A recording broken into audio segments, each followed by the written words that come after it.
Thank you, Dave. I would like to call upon our Vice President of Academic Affairs, Jeff Shimizu, who is retiring this year after 30 years of dedicated service to Santa Monica College.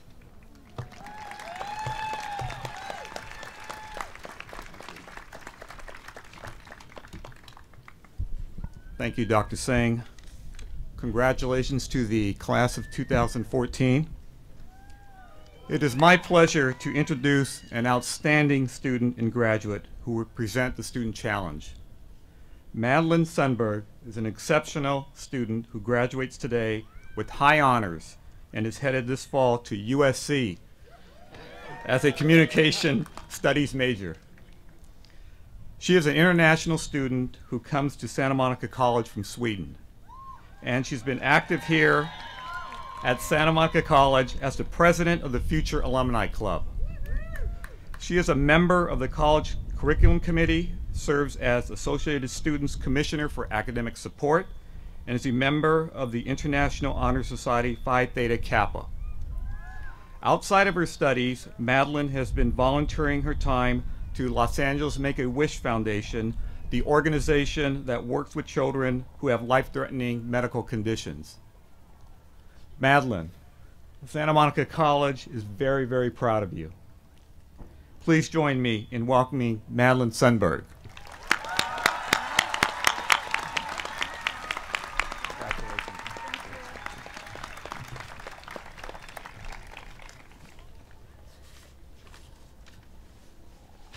Dr. Singh, Board of Trustees, Chancellor Blumenthal, distinguished guests, families and friends, and especially my fellow graduates, I would like to share with you my bucket list.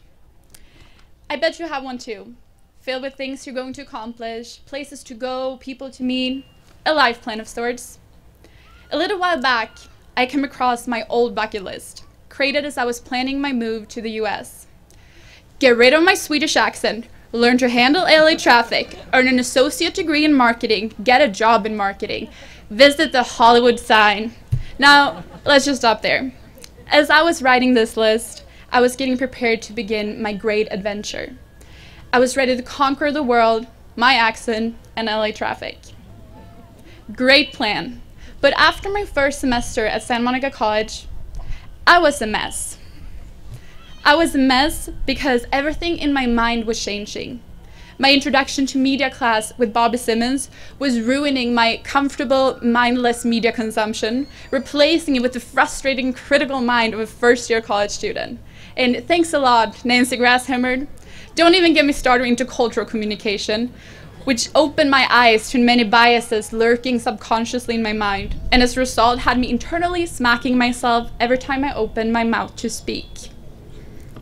But I was a very happy mess. I had a blast learning, discussing, and being challenged. It was a thrill to make a new discovery about myself and my surroundings. One of my most challenging discoveries turned out to be about the life plan, my bucket list that I had been so set on. I came to realize that this plan was absolutely terrible. Not because it was a bad plan, it was just no longer the plan for me. And what does the new, mature college student do when this realization hits? You freak out. At least this is what I did. Some of you may have had a more graceful reaction. I did not. Because when my life plan no longer fit into my life, I stood there in the middle of nowhere, without a map, without a compass, definitely without Google Maps. How was I supposed to navigate through my own life without knowing exactly where I was going? Through trial and error, I discovered that the slightly unsatisfying answer is, you just do. You start walking, daring to take new directions you may have ignored before, having faith that somewhere along the way, you will come across a path you will want to continue on. Starting over to form a new plan and find that new way does not seem as scary once we accept that life is constantly changing, but that change is not necessarily bad. Because unlike the stories of the movies and the books we have studied, life stories do not have the same clear beginning, middle, and end. New characters may enter our stories at any time, completely changing the rules of the game. Unforeseen plot twists may come our way, forcing us to rewrite our stories. In the words of Joseph Campbell, we must be willing to let go of the life we had planned, as to have the life that is waiting for us. There is a bittersweet uncertainty in having your life plan change, and a scary and nervous excitement in not yet knowing where your new way will lead you. In my quest of finding that new way, the mentors and peers I've had at Santa Monica College, such as Nancy Grasshimmer, Deirdre Weaver, Lauren Movius, Diana Engelman, and Dersim Hamerwall, and many more, have given me more than I ever could have hoped for. They have gently guided me on my path of education and personal growth without ever steering me. They have challenged me and pushed me to my limits without ever running me over like a bulldozer. And they have encouraged me and cheered me on when I didn't even realize I needed that. So whatever I end up doing, teaching, fulfilling my lifelong dream of finally owning a chocolate factory, or wherever else life may take me, I hope I will be able to give someone else the help, strength, and motivation that I have received here at SMC. For after all this craziness, I can truly say it is all worth it. The deadlines, the all-nighters, the confusion, the frustration, it is all worth it.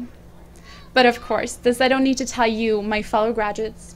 We are all sitting here tonight, ready to graduate.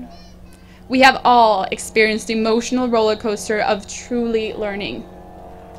I hope you all are leaving SMC tonight feeling as hopeful, grateful, and thankful as I do.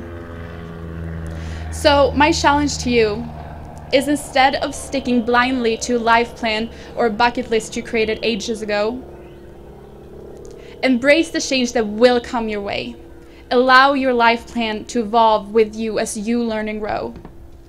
I congratulate you all, and I wish you the very best for your continuing journey wherever it will lead you. Thank you.